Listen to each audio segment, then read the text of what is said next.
Hi folks, this is a rather unusual recording.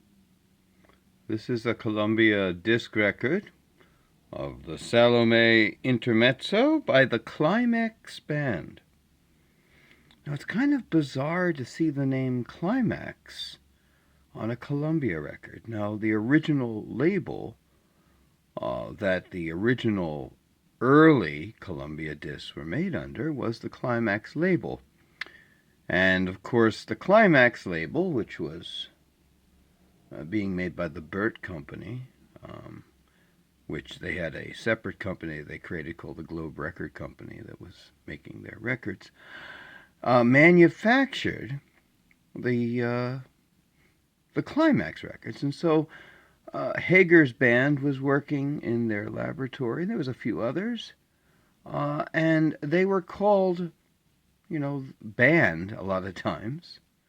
Very rarely were they called the Climax Band, but there are occasions where I've heard them called the Climax Symphony Orchestra, the Climax Band, the Climax Orchestra, etc.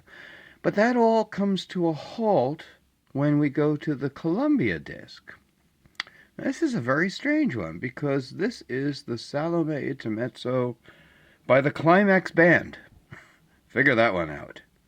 So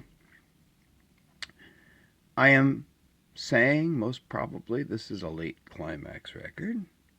Could be. Could be an early Columbia record. It's hard to tell.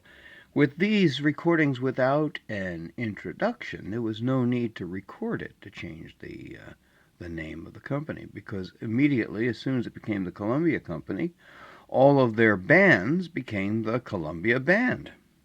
Well, in this case, for some bizarre reason, they made it the Climax Band. So without further ado, the Salome Intermezzo played by the Climax Band on a Columbia record.